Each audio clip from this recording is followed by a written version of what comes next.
All right, guys, welcome back into another NBA DFS video. Myself, Eric Polzin, and Chuck Silver have you guys covered with the top NBA DFS plays for this big 12-game slate. I'm pretty excited for it. It's the first real slate, it feels like. What about you? It's a lot more action than we got going on yesterday, so I can't wait. It's I think 6 to 7 games, maybe 5 games is kind of the sweet spot. So 2 gamers and 11 gamers. It's like 11 gamers especially feels kind of random, but there's some spots that are pulling a lot of ownership tonight that I think we can get we can get there some, and then there's some guys that are pulling almost no ownership if you're looking at the model that the model loves. So I think there's definitely some spots that we can take advantage of tonight. And just talking about ownership, just from last night, real quick, we were kind of talking down Torian Prince a little bit, and then his ownership kind of came down as well. I'm going to pull up some screenshots here because there's some Occupy Fantasy members that had some really solid days. And I love it. And I wish you would have took my advice. That's the only flaw here. Yusuf Nurk, if we could have got there, we had been a GPP winner. But awesome stuff. We see Dario Saric in the FanDuel build. I mean, I just love it. I love seeing that come through. Just good stuff there. Yeah. Yeah, that's pretty much it, right? But today is going to be much more. I don't want to say it's going to be game theory stuff. It's a big slate. Let's find the best values. Let's make the best builds. Where like yesterday, I was, kind of putting a puzzle together. Yeah, well, the winning lineup last night, there was a pretty decent chop at the top of both sites, and I think we had 4 or 5 Nuggets in the winning lineup with Torian Prince and then Devin Booker. So tonight, the winning lineup, I couldn't even begin to tell you who's going to be in it. There's so many guys playing tonight. There's guys in new situations, new rotation. So we'll just have to see. It's yesterday for me, I was in the second tier personally of the there's like in the showdown, there's the winning tier. Typically everyone tied. I was in the second tier, unfortunately, but is what it is. It's fine. Let's look at the news. We'll pull up today's injury report. And so we do have a lot of players that are either listed as out or questionable. I don't know if we really need to I don't think anyone that's listed out here is too surprising, right? There's no one really noteworthy, I guess. Steven Adams, I guess, is the biggest one to me. What about you with there? Well, I think just looking at the pricing of the Grizzlies, I mean, Jaren Jackson Jr. is definitely too cheap on DraftKings, but Xavier Tillman seems like he's appropriately priced. He's going to be the starter for Steven Adams, and so I think most of the stuff is already in there. There was some stuff about Luka, might have been questionable, but he did participate in shoot-around this morning. I expect him to play, and I actually thought he was going to be a little bit more popular than he is, especially on DraftKings, given all the value that we have. And like I mentioned this last night with Jokic, these guys are going to be 12K in 2 weeks. I think we should be over the field on these guys pretty consistently until then. Yeah, that was something where I didn't know if I was going to do that for sure yesterday, and you certainly talked me into that. So awesome call there. Yeah, any preseason notes from any of these teams that you think is noteworthy in terms of rotations before we get into this video? I don't want to spend too much time on it, but for me, I'm very interested in Detroit's bigs. What is that rotation going to look like? I think Stewart and Duren are at kind of strange price points tonight, so they might be someone I'm looking at. What about you? Well, a lot of these sites, so even our Occupy model, we don't go in there we're not a staff sitting there I think this guy's going to play this many minutes, this guy's going to play this many minutes. It's pulled from a third party, and so it's pretty accurate for the information that we have. But if you think that you see something in there that is off by 3, 4, 5 minutes, then that could be a spot to target. I think the biggest thing tonight, if you're sorting the model by DK value, there's one play that stands out well above the rest, and that's Obi Toppin with the Pacers. And I'm talking about it's a guy in a new situation. He has shown a ceiling when he got the opportunity in New York. His preseason performance was, it was fine, but he's the absolute min price on DraftKings. He's going to be popular. We haven't projected for 34% ownership, so I think that's I'm going to get there a bit. I'll see how much I end up with in my final build. I have, I guess I'm at 40% on DraftKings right now, so I'm just a little bit over the field. But like I said, there's so many good plays on tonight's slate that I kind of want to get to some guys that other people aren't. That is funny with Obi Toppin, because I would have thought he would be more chalk, and I don't know if it's just a situation where it's the first game of the year and people aren't wanting to do that. because he was the one that just stood out. I'm like 34%. That's it. I'm like, that's weird. Well, it's kind of like Torian Prince yesterday. Like he's historically been a very poor fantasy point per minute guy. He hit a bunch of threes, got some stocks, and he played 25 minutes yesterday, and it's not tough to get there at 3,500. So with Obi Toppin, I mean, we'll have to see. But a couple of the other guys on this list are pulling some ownership too. I mean, Talon Horton Tucker, 4,500 on DraftKings. His price is definitely incorrect. FanDuel got it a little bit more right. Do you think that's wrong though? The 4,500? Yeah. It just I feel like FanDuel's too high there. I don't know. We saw this last year with Horton Tucker where it seemed like he should be doing better than he did, and then he didn't, and then he kind of flipped for a little bit. I don't know. I feel like that's right, honestly. I don't know. Well, there is some uncertainty with how they're going to handle that rotation with him, Colin Sexton, and rookie Keontae George. I would lean towards playing not the rookie tonight. Yeah. We know THT's in the rotation. We know Colin Sexton's in the rotation, but it's just, I don't know. I kind of wish he was like $1,000 more, because then it would be an easier decision to play less of him. But right now, I'm also at about 40% of him in my DraftKings build. Okay. And like I said, there's some uncertainty. Like he could play 22 minutes, he could play 32. If he plays 32 minutes, he's one of the better plays on the slate, projecting for 34% ownership. I don't mind really getting there. Yeah. So we'll just go ahead and get into the top guard plays now. Remember, if you guys have any questions, make sure to get those in. We'd be happy to answer those. But yeah, let's just go ahead and start out with the guards. I feel like we did a pretty good job with the position by position breakdown yesterday. Obviously, it's going to be a little bit more difficult with it being a higher slate. I'm just going to sort it by DraftKings value to start, and then we'll get into the FanDuel value. So we already mentioned Horton Tucker. You got Tyus Jones, Desmond Bain, Dennis Schroeder, Derek White, Drew Holiday, Jeremy Sochan, Kobe White. A lot of interesting names there. To me, none of those. I mean, I know you like Horton Tucker. Tyus Jones is certainly someone that pops up there for me. Are there any names to you that's really popping up besides Horton Tucker? The guy I'm very interested on this list at the top is Jeremy Sochan. He's going to be starting at point guard for the Spurs, and we love point guards because they have the ball in their hands, most of the game. And at 4,700 on DraftKings, he's a bit underpriced. At 9% ownership, he's actually one of my higher owned guys right now. I'm going to adjust this, but I'm at 70% of Jeremy Sochan right now on DraftKings. And yeah, I was about to say, is that wrong? Honestly, though, I know it is wrong, but like, he's playing point guard. He was already a guy that was a point per minute player last year. Like at this price tag, he should absolutely be able to at least 5x as long as he doesn't get in trouble. And I'm saying at the minimum, like I'm expecting 7x here too. So I'm kind of glad you mentioned that. And I'm looking at the ownership there. That's another one that's shocking to me. Yeah, I mean, the top three guys are all over 30%, right? Bain, Tyus Jones, THT. They're all great plays. I think we can play them in a lot of our lineups, but they're just spots we can just, like Jeremy Sochan, just be way over the field. And if it works out, it's going to work out in a big way. And it's the multiple position eligibility that I typically like that stuff a little bit more. I do want to mention, though, a couple of players a little bit lower, like Markelle Fultz. I don't know. I just feel like he's going to be in for a better season. I felt like, yeah, sure, it's maybe not the best price tag, but at the same time, I do expect him to be able to 6x there. He's pulling in low ownership. That was kind of one that stood out to me. Markelle Fultz is a guy that's showing up in a ton of my FanDuel lineups, not as much on DraftKings. I manipulated the other guys to be a little bit higher than Fultz, but on FanDuel, we have to play 2 point guards, and Fultz is showing up in all my top lineups right now. So I'll see if that holds through lock. And just looking at this sheet, I mean, that seems correct because, like, especially with the guards, it seems like there's a big, like $1,000 pricing discrepancy between the two sites, where with him, it's $200. So I really don't mind that. And another thing I want to point out, like a lot of these guys are in that 5K, 6K range or a little bit less, but a couple guys like Desmond Bain and Jordan Poole are a little bit more expensive, and they're still showing up very highly on that DK value list, which is something to pay attention to.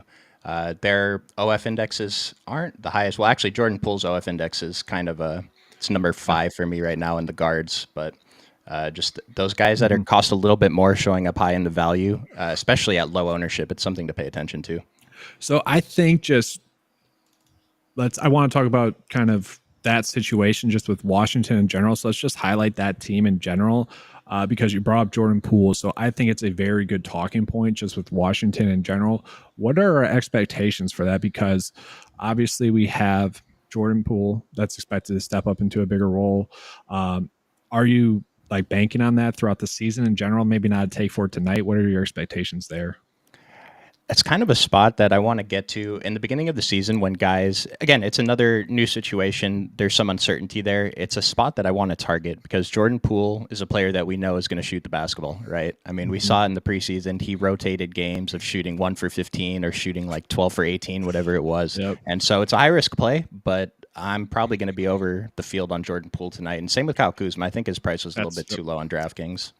That's what I was trying to get at. 7K, that seems too cheap, but also you have Tyus Jones there. Do you think Tyus Jones is going to step up into this bigger role, like kind of the projection data has been saying for a while? Or is it just it's Tyus Jones? We kind of know who he is now. I mean, I'm in on Tyus Jones. He's 5K on DraftKings, 5,700 on FanDuel. He's pulling ownership on both sites, but we saw when he stepped into that starting role for Memphis last year when Ja Morant missed games that he was fantastic. I mean, they didn't lose that much production. Obviously, he's not Ja Morant, but he fills up the stat sheet. He does everything. And next to Jordan Poole, I think it seems fine. Yeah. I like both of those plays. I just want to mention that. And then another situation I want to talk about is kind of the Portland situation. I know it's the late night game, but to me, there's a ton of uncertainty there. We got Anthony Simons as the highest priced Portland Trailblazer player. You got Jeremy Grant.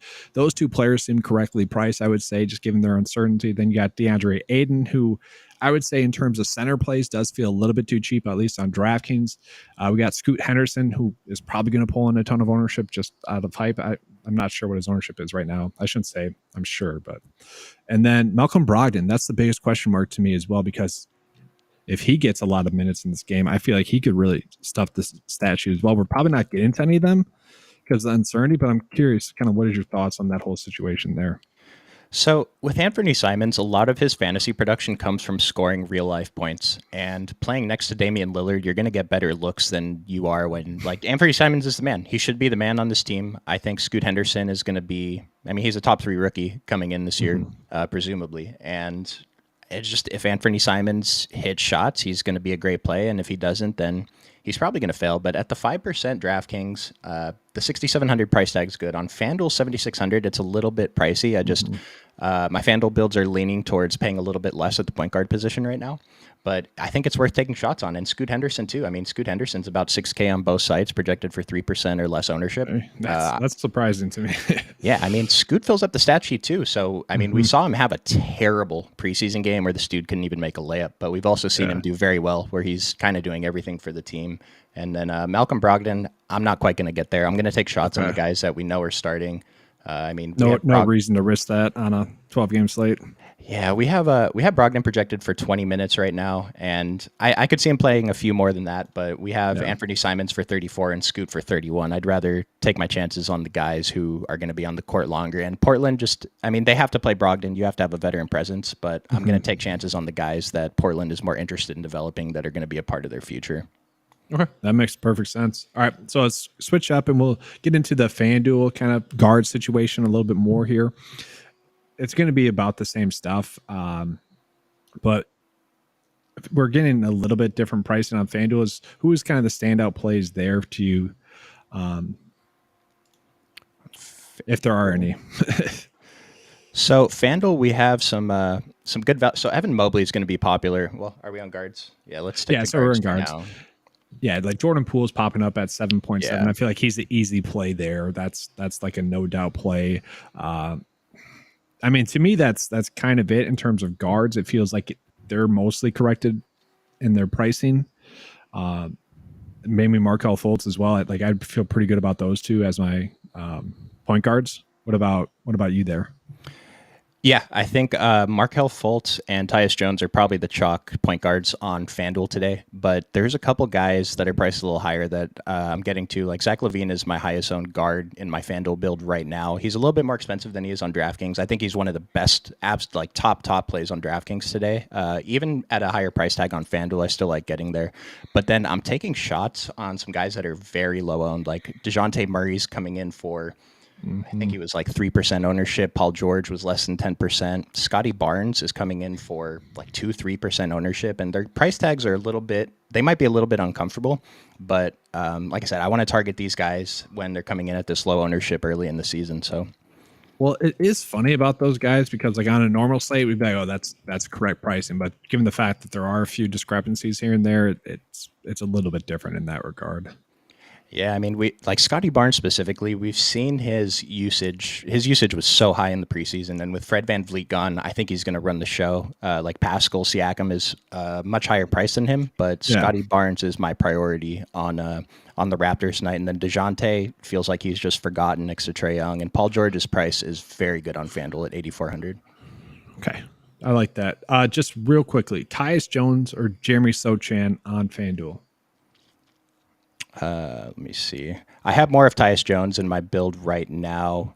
Jeremy Sochan, his price must be different on FanDuel. I'm not seeing him pop up in my stuff. He's still 5,500 on FanDuel. So I probably just need to make an adjustment. I just didn't adjust it in my FanDuel build. But with Jeremy Sochan, so here's the thing. He has point guard power forward eligibility on FanDuel and point guard small forward eligibility. And when we have players like that, like we know he's a starting point guard. And I think we mostly want to play him in those forward spots. Just point guards and centers tend to be the most valuable plays that we have in DFS. And so if we can sneak in another point guard by playing him in the forward spot, I think that's pretty good. I love that. Let's remember to come back to that point. If I don't remember it and Chuck doesn't remember it, chat, tell us before we end this video, because that is an excellent point. That really the more centers, point guards you can fit in, the safer your build's going to be, and really the more upside it's going to have too, for the most part. So, yeah, go ahead. I was just going to say, why, I think we kind of answered it already, but why is everyone on Tyus Jones? I mean, if he's going to play 30 minutes, he's historically a point per minute guy, and he's 5K. It's a pretty easy play, I think. And he is someone that literally his whole career, he has proven that when he does get the minutes, he does produce. It's not like a question mark there. It's what happens. Yeah, and it's a little different playing next to Jordan Poole and Kyle Kuzma, who are expected to take 50 shots a game, combined. But if Tyus is on the court, I'm very happy to just get there. And at FanDuel, it's a little bit more expensive, but it's still an easy play on FanDuel, I think. Well, the thing with that is too, is like, it's literally those three guys are the players are going to make baskets, right? Like we're not expecting anything from Denny or Daniel Gafford. Like he's the third option, really. Well, we saw Denny kind of get into it with Jordan Poole, and Jordan Poole, like Denny was wide open. Jordan Poole still shot the three. He made the three. And then in the timeout, lip reading, whatever, Jordan Poole's like, nah, we're good, bro. Right. So we'll have to see. Denny has a good rebounding floor, though, so it's something to consider. But the points are going to come from Kuzma and Jordan Poole, presumably. Jordan Poole is that dude in the open gym that everyone hates. So I get it. I get what Denny was getting mad at. Yep. We'll go ahead and switch up into the forwards here. We'll start out with just looking at the OF index, which players are popping up the most there. Tatum's popping up the most as like the best forward play. And then we take a big price dip to Desmond Bane. And then from there, really the next standout in terms of pricing is Brandon Ingram. And then we go all the way down to like Evan Mobley, which is a little bit shocking to me. Like, who are you looking at there in that range? Or is it just kind of spreading our exposure out here? So I already mentioned I do like Desmond Bane, but there's look at how many guys are not pulling ownership. Desmond Bane's pulling almost 40%. We got all these 2%, 1% plays. Now we can't play all of them in the same lineup because they're expensive. But Jason Tatum, to me, I'm well over the field on Jason Tatum Day. I'm very excited to play him. Is that matchup based, or kind of you're not worried about the situation at all there with Drew Holiday, Porzingis, and obviously Brown there? You're not worried about like a feel it out phase? I'm a little more worried about playing Jaylen Brown with Drew Holiday and Porzingis there now, but Jason Tatum's the man. Nothing is going to stop that from happening. He's going to take his 20-plus shots, and I think the 10.4K on DraftKings is a pretty good price. 10.8 on FanDuel is also very good, and at 2% ownership, I mean, if this guy puts up 60 tonight, then it's going to be very easy for me to see him in the winning lineup. So, yeah, I don't want to put you on the spot here without like pulling up the other stuff, but in terms of like low ownership and like the forward spot not being as loaded, I would say, is he going to be like the one you'd want to go on the most in terms of the studs at that kind of price tag? Let me see. I don't know if he's the one I'm going to get to the most, but I'm definitely going to be well over that 2%. Okay. I think just a lot of it is he's not going to show up in most of the field's builds if they're just not making adjustments, whatever site they're using. He's not going to show up that much. And so Mhm. maybe you have to manipulate him. He's showing up in the builder if you're just building from the Occupy model. But I mean, to me, he just looks fantastic. I mean, we see he's by far the highest OF index at the forward position. And Mhm. Desmond Bane's a great play too. Like if you want to play Desmond Bane, the chalk Desmond Bane, and you have Jason Tatum in the lineup, you can literally play whoever else you want because you're already different enough. Yeah. Well, that was the thing with yesterday. Like the success that I had was just like literally Yusuf being very low owned in comparison. Dario Saric, that was it. That was like where my success came from. And so even on a site like today, like we're going to assume that the ownerships are correct. Don't get me wrong. But if there's ever a day where ownerships might be slightly off more than they are throughout the season, it's going to be today just because of the big slate. Given the fact that there's so many people like us out there talking about ownership and whatnot, you never know how that's going to adjust. Who was the guy yesterday that got some random ownership that didn't even play? Was it like Strothard or something like that? Yeah, Strother was projected by one of the other sites with minutes, and for some reason, I think I'm basing this off what I saw on Twitter, but someone said that Yeah. they projected him for like 15% ownership or something insane. I think he came in at 1, but he didn't even get off the bench, and so That ownerships are stuff going to be happens pretty though. volatile. Yeah, Yeah. yeah, yeah, Especially this early. So that was just an example. We're not bad talking anyone here. yeah. But I want to talk about some like power forwards or forwards that I like. More of them are power forwards. So one of them being Jeremy Grant, another one being Keldon Johnson, another one being PJ Washington, and then Isaiah Stewart as well. Those are kind of the four that I personally, when I came into the slate, I was looking at. I do think Keldon Johnson's probably priced up too much at 6.9.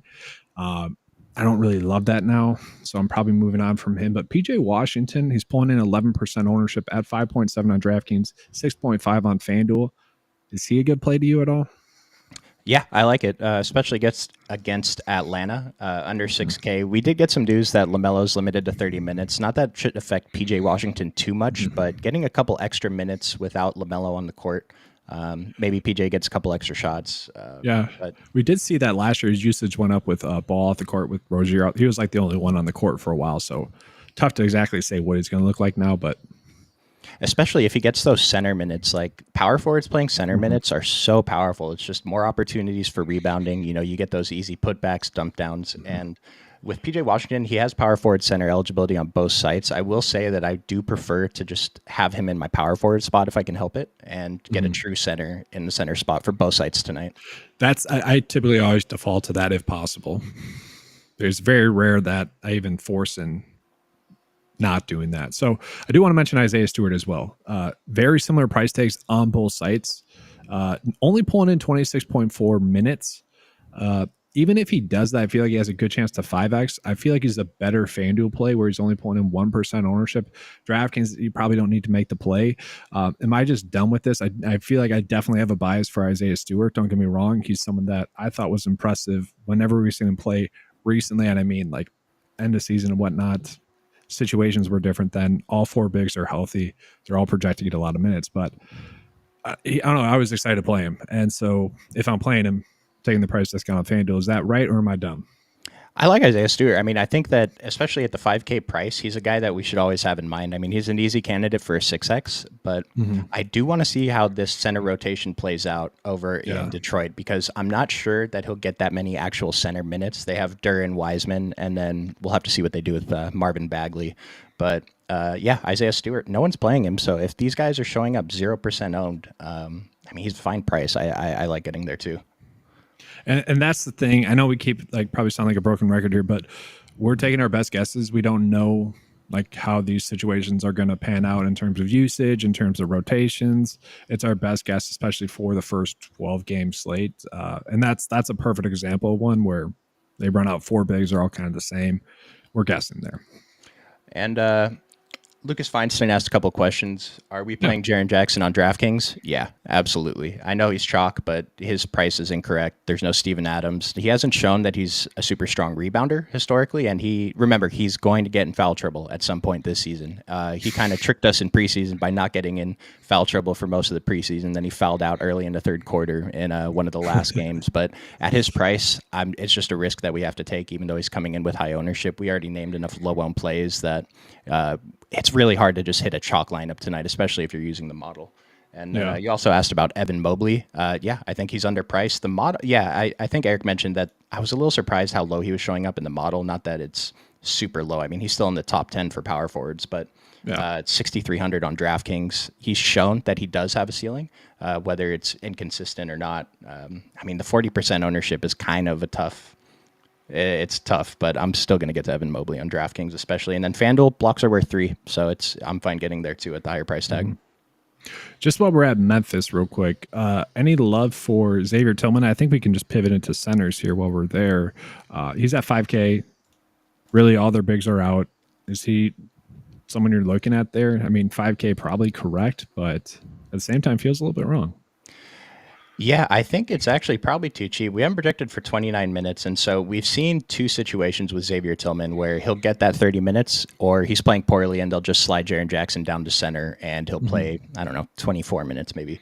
But I'll take the risk on a low-owned Xavier Tillman on DraftKings. He does have that power forward eligibility on FanDuel, so even though he's $900 more, he's showing up for higher ownership. That's the reason why. There's just 3 possible roster spots to fit him in over there. But yeah, I'm willing to take shots on him. If you want to play him and Jaren Jackson in the same lineup, I don't see a problem with that. We did have a question if we're willing to play Poole and Tyus in the same lineup, and I don't see why not.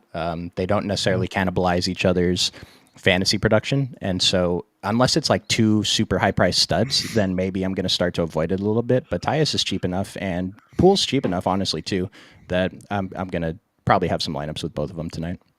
Yeah, and just looking at like the assist props for Jones, they were pretty high today. I think they're like 7. So a lot of that day is pretty much saying that some of Poole's production is going to come from Tyus Jones, whether Denny likes it or not. He's going to get the ball past to him. Centers.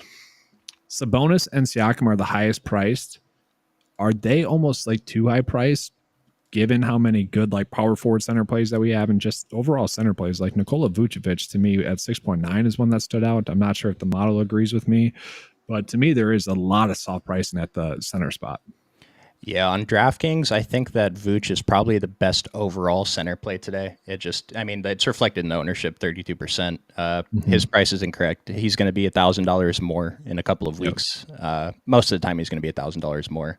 And then with Pascal Siakam, even at the 0%, I've mentioned, lean into the uncertainty, play guys under their own. But I mentioned I think Scotty Barnes is the man there. And so I'd like to see this play out a little bit more before I take shots on Siakam at that price tag. This is a case of Van Fleet not being there anymore, right? Like that's the only reason why it's this high. Okay. Yeah. And then Demantis. Yeah, we love Demantis Sabonis. 3% on DraftKings, even though he's 10-3, 9,800 on FanDuel with the power forward eligibility, 13% ownership. I think he's a great play on both sides, especially playing against Utah. It's both high fast-paced teams, I guess. So a lot of opportunity to score fantasy points. Yeah, is that a high-scoring game? It is, 234. So yeah, still a game that you'd want to chase. Close game as well. Evan, I don't know. So I want to circle back to Evan Mobley. You think that that's the correct move at 40% to be even weight? I think his price is good on DraftKings. Let me see where I am on. Yeah, Evan Mobley. I'm probably still going to make adjustments, but he is showing up as one of my higher owned guys on DraftKings. We'll have to see if that holds. But like if we're looking at Evan Mobley versus Jaren Jackson Jr., I feel like I probably like Jaren Jackson Jr. a little bit, but I'm also pretty high on Donovan Mitchell today. But with Evan Mobley, remember Jarrett Allen is out for at least a couple of games, so he has he has the paint to himself essentially. But at the ownership, it's something to consider. Like I'm looking. You already mentioned Jaren Jackson. I completely agree with that. Why not like DeAndre Ayton or even Jakob Poeltl, who should be in for a little bit of a bigger role at a cheaper price tag, and both of them are extremely low owned. Comparison. Yeah, I love Jakob Poeltl in general. Great fantasy producer, and then DeAndre Ayton, new situation, some uncertainty. people are down on him because of what he did on the Suns, but I would be shocked if he didn't produce better fantasy numbers on Portland. It feels like the Brooklyn Nets situation where they traded for like, two different players or whatever, and their usage went up. What, Dinwiddie and Mikal Bridges, like they were just in bad situations for themselves, and like it's not like they're bad players. That feels like Ayton. Like he kind of feels like Mikal Bridges this year. Yeah, I mean, we know he was unhappy in Phoenix, and he said that he's thrilled to be in Portland. So hopefully we see something more out of him, or it's going to be a disaster up there. I do want to mention with Jakob Poeltl, like 29 or so minutes, like that's pretty ideal for him. And I would almost rather get to him than Mobley at 40. I mean, I get the deal, don't get me wrong, but yeah. No, I love that. And then one other player I want to bring up, Jalen Duren, 4% owned on DraftKings, 1% owned on FanDuel, but he's probably got one of the biggest price discrepancies between the two sites. Why is he only 4% owned on DraftKings in comparison to that? I'm a little shocked at that one. It's got to be just people are just riding the chalk tonight. I mean, we see the ownership on Vooch and Evan Mobley, even and Jaren Jackson. People are going to play these guys in the center spot. But I mean, Jalen Duren showed that he has a ceiling last season, and so as long as the thing is, he was playing such low minutes in preseason. It kind of worries me a little bit. I know it's preseason, but what do we have him for? 29 minutes. If Jalen Duren plays 29 minutes at 4,800, a 6x is so likely, right? Yeah, exactly. And you mentioned the minutes in preseason over. They're all like 20 spread out amongst like basically everyone. It seemed like they were capping the minutes to me. Well, in the last game where I told everyone in our Discord to play him, he only played 16 minutes when the coach said starters are going to play 22 to 24. And so that was kind of frustrating, but he did hurt his ankle a couple preseason games before the last one. So maybe they were just trying to take it a little bit easy on him, but he's a fantasy point a minute guy at least. Against Miami. He's going against Bam. We don't worry about individual matchups too much, maybe slightly with certain bids, but that's not something I'm worried about here. No, just with the pricing. Who is Zach Collins is questionable. We're not looking at Charles Bassey at all, or Bassey if he's out, right? It's whatever. We'll just say that for a different day. Bassey at 3,800. It just the thing is, we have such good centers already at really great prices that I don't know if we have to go to Bassey. We can find our value elsewhere. If Zach Collins is in, he's a guy that I'm going to be getting to all season. He's projected for 7% on DraftKings, 20% on FanDuel. We know he's going to start next to Wemby, and we saw his production in preseason. He's fine playing with Sochan at point, with Wemby in at the power forward position. So Zach Collins, amazing fantasy point per minute guy. Guy I'm going to be over on probably pretty consistently as long as he stays around this price. Yeah. And then let's look at FanDuel in terms of just overall best value. Zaire Williams pulling in as a good value. Are you looking at him at all? So he's in the starting lineup, and this is another one of those, presumably in the starting lineup. And this is one of those things that we don't quite know what it's going to be. We saw him start in preseason a couple times, and at 3,800 at 4%, I mean, the model's saying he's the best value on FanDuel by quite a bit. So I think it's something that we got to listen to the model. In my FanDuel build, I think I was grossly overweight on Zaire Williams. So yeah, I'm going to be getting there. It's one of those things that makes sense. I don't know. There's definitely some weird human elements going into the ownership projections, I feel like today, but also like the chalk is just chalk because it's going to be chalk. I don't know. That's just what it seems like. I agree. That one, what would you say? Like 12% would be correct, or even higher than that? I mean, I'll have to see how my lineups build, but I mean, I don't think I'd want more than like 20%. Just that seems like a lot. But even if at 12% on FanDuel, you're 3x the field. I mean, the model's saying he's a great play. And that's one thing too. Like these guys at the top of FanDuel value are projected for such low ownership that you don't have to have, if you're making a bunch of lineups like I do, you don't have to have that much to be over the field and to take advantage of this. So like George Niang is second on FanDuel value at 3,700, projected for 0% ownership. You don't want to have 50% of George Niang in your builds. If you're making say 20 lineups, you can get away with having 10%. If you're making 150 lineups, you can get away with having 10% of George Niang. And that's probably still a little bit too much. But I mean, if he hits, it's a spot to take advantage of. But it's hard for me to see this guy specifically hit a ceiling. Yeah. And then that was actually one of the questions in the chat. We got Barnes or Mobley, FanDuel, GPP. I think we just say Mobley. Is it better to play Obi Toppin in the center or power forward? We already said power forward whenever possible. Yep. And then any love for Ben Simmons? The question of the day, really. What's his ownership coming in at? Because that's what it's gonna be for me. I mean, even if we give him 20 minutes, you can just see Ben Simmons projected for 1%, 3% at 6K.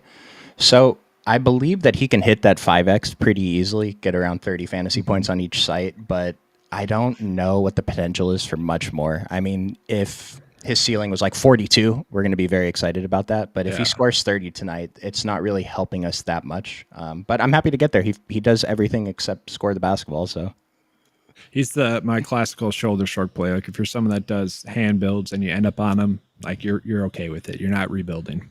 Yeah, I'm not worried about it. And again, he has small forward and power forward eligibility on DraftKings and FanDuel, so play him in those spots rather than in the point guard spot and fit in, another real point guard. Yeah, and it's not like I need to look this up. I keep saying this. I don't know if it's true or not. I'm pretty sure he's in a contract year where like he's going to be motivated to play well. Like I heard Brian Scalabrine, the White Mamba, talking about this like on one of his the starting lineup podcasts on XM a while back. They're like joking about it, but they're like, watch this. He's going to come back healthy next year. He's going to be ready to go in the preseason. He's going to be dominating. Everyone's going to be hyped and he's going to have a good season. And that seems to be what's happening right now. So, well, he said he wants to be an all-star. He wants to be better than an all-star. And I saw someone make a tweet with what Vegas has his lines at, and it's like 9, 6, and 6. And it's like, it's not quite an all-star, but if he puts up 9, 6, and 6 with a couple blocks and steals tonight, it's probably fine at his salary. But there's just so many other plays I like at that price and a little bit cheaper, a little more expensive that I'm probably not getting to too much Ben Simmons tonight. Yeah. So let's go ahead and just go and get into the lineup process for today. What I'm going to do is I'm going to go ahead and put in Sochan in there. I feel like that is just the correct move. Did we put him at the power or the forward spot, right? Yeah, let's start him at the forward spot and see what happens. Then the other one would be Obi, like at the power forward spot. And then you're saying Evan Mobley, you're okay with that, at least in the forward spot. Then we can also put him in the center spot if we needed. I'm going to go with Jalen Duren. Hopefully he doesn't get into foul trouble. I like the price tag, guys. Zach Collins, I could get to as well, but it's just significantly cheaper. I'm like the worry is the foul trouble. We know that, but still, even if he gets into foul trouble, if he plays what we had him at 30 minutes or so, he still should at least be able to 5x. I know that's not what we want. Might be able to get away with that on the first, real slate of the season. My thing is, we've seen Jalen Duren capable of putting up 45 plus fantasy points, and if he almost 10x's tonight, he's almost certainly going to be in the winning lineup. So I think he's a phenomenal GPP play. I'm just going to try to look up his game log against Miami real quick. It's not going to tell us if Bam played or not. I don't even know if he played against them. 8 and 18 minutes. Don't love that. That's not a good sign. Well, I mean, that's coming back to 12-6. So, I mean, like, what really cares about that? Okay, we got more. 9 for 4.75. Here we go. 36 for 43.5. The most recent game. Love it. All right, lock him in. Right. Yeah, 43. He's getting it. And then from there, like point guard wise, is it Poole? I don't know. If we can fit in Luka, he's showing up well above everyone else on the OF index. I don't mind getting to Luka at his ownership. Yeah, if we can fit him in, but I don't want to force it to where we have to play some uncomfortable value plays. There's so many good mid-range plays today. Well, look, we got the average salary of 6.7 left over, so we should be fine in that regard to where we can play whoever we want, really. I think Desmond Bane seems pretty good to fit in. Chalk guy seems like a pretty safe guy without Ja Morant on the court. Yeah, I agree. And then guard with 6.4 left over. Let's see, who is the best value there? I think my favorite mid-range guards, I already mentioned them, Zach LaVine and Scotty Barnes both look great today. I think if we can get there, I love that too. THT at 4,500 is an option, then we can get another stud in at the utility. I would rather go Scotty Barnes, I think. Let's do it. And then 6.1 left over. Let's see. Jakob Poeltl, I'm doing it. I'm just closing out with him. Love it. I mean, I feel like this is solid, but this is kind of where I was mentioning shoulder shrug. Like if you're someone that ends up on Ben Simmons instead there, oh well, like it's basically the same thing, right? Yeah. Yeah. And then let's just go over like fades. I know it's a big slate. We're almost done here. Probably about 4 minutes left before we kick everyone over to the Occupy Fantasy Discord. But we haven't really talked about fades. I'll sort it by ownership here in general. Jaren Jackson pulling in a bunch of ownership. Evan Mobley, Bain, Obi, Tyus Jones, Vooch, Zach LaVine, DeMar. Like, is there anyone that you are like specifically not playing, whether it's ownership or price, uncertainty? I'm not quite sure why Denny's pulling this much ownership, but I'm not. I mean, he wasn't really on my mind, so maybe I will get there a little bit. But there's just, especially at the price, there's so many other guys I'd rather play near that price tag. Yeah. I We mean, got a question about Marcus Smart. He's pulling in some ownership. it's kind of the same thing. I think there's other guys in the price range I'm more interested in. Now, there's no John Morant. He's the point guard there. We haven't really seen Marcus Smart have the opportunity to be the man since he's been on the Celtics his whole career. He's been playing next to great players, and today he's playing next to Bain and Jaren Jackson. Well, when he was the guy for, let's say they were injured, it was never like we need to lock in Marcus Smart. It's like if we can fit him in, sure, but like he's someone that when you do trust him, that's when he hurts you the most. Yeah, I mean, projected for 33 minutes. He missed most of the preseason. His price seems okay. His ownership doesn't seem too high, so I don't want to call him a fade, but he's not a guy that I'm ever excited about getting to. But he has displayed a ceiling, so it's possible. I gotcha. And then we'll just see if we have any more questions here, and then we'll begin out of here, guys. Remember, Occupy Discord up until lineup lock. Do you remember who's in it tonight? I think we got... No, I don't. It doesn't matter, guys. It's going to be awesome takes like yesterday in the Discord. Yeah, we're all in there anyway, so I think it's Nick tonight, actually. Nick? Okay. Any love for Brunson and Rozier? I think they're both great GPP plays. I would think...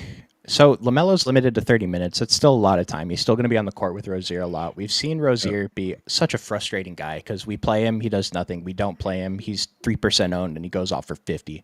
So him and Brunson, I think, are both pretty good GPP plays to mix into your lineups, yeah.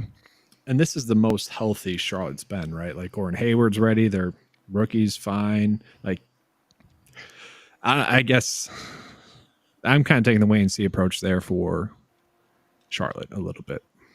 Yeah, I don't know. Like, I mean, just scrolling through, I'm not really getting to anyone from Charlotte on either side. I'm getting to some Mark Williams. That's about it. A little bit of PJ Washington.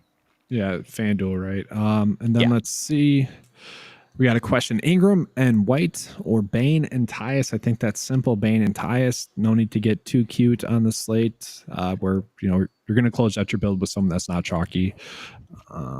That's one thing tonight. Don't try too hard to get different. Like, especially if you're using the model, you're already going to be different enough. Just play what you think is the best lineup. Don't worry about, other people are going to have this. They're probably not. There's 11 games tonight. I mean, you can play anybody you want. So literally a good example that was last night. I mentioned Justin Holiday could be someone that we could get to potentially. Thankfully, the data kind of updated and said, no, don't do that. That's stupid. And then I also agreed with that. And then I ended up just playing Taurean Prince. And my lineup was still unique enough. And that was a 2-game slate. This is a 12-game slate. Like, there's no need to get that cute. And we even saw like a 1% owned Moses Moody have a pretty good game for his price tag, and he still didn't end up in the winner. Yeah, you mentioned that too. Yeah, it could have been a solo winner if other things didn't happen. It's just the Nuggets went off. Chris Paul had a great game, and so he got squeezed out even though he's like almost 7x his price tag. Yeah, that was a great call to lock it in. I know he's kind of chalked, but I'm pretty sure you were overweight on him. Well, I did mention in the Discord I wasn't playing him at all on FanDuel, and he was in the FanDuel winning lineup. So, I mean, he didn't get the 5X, but we didn't have that many great point guard options, so he still ended up in the winner there. But, we'll see going forward. I do want to just give a little bit of a FanDuel course since we didn't exactly build one on screen. But right now, my top FanDuel plays, I'm playing a lot of Zach Collins, Zach LaVine, Evan Mobley. I already mentioned I love DeJounte and Paul George as great GPP plays. I think Jordan Poole's great. I think Jalen Williams on the Thunder is a little bit underpriced. And then in the cheaper range, THT and Tyus Jones are both showing up a lot. And Markelle Fultz is a pretty decent play too. Yeah, I want to echo the Markelle Fultz. I like that play the most. I just like his price tag. We did have one more question, then we'll probably begin out of here, guys. It's would you rather play Tatum at a lower and a lower price player, or Levine and a mid price player on DK? I mean, you already said Tatum just with his low ownership. So Zach LaVine's going to be one of my highest as of right now. Zach LaVine's in so many of my DraftKings lineups. So Zach LaVine is probably, I guess, my favorite play on DraftKings overall. But it's really impossible to answer without knowing the rest of your lineup, what kind of contest you're entering. So in general, the answer is Zach LaVine and whoever else you can fit in. But I do think Tatum is a great GPP play tonight still.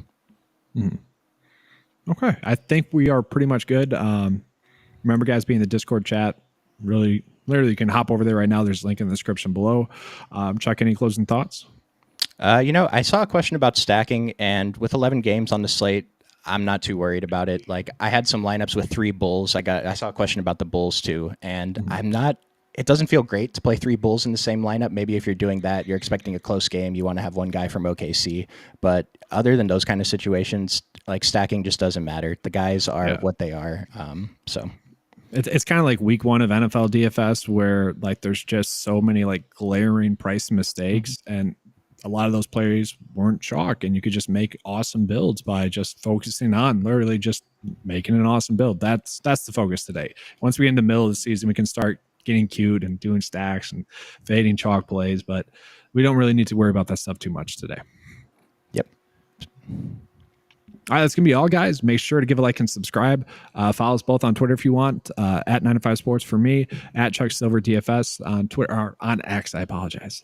And then give the video a like and subscribe. Yeah, appreciate you guys watching, and we'll see you guys over the next few days. It's going to be a long season. It's going to be a great season.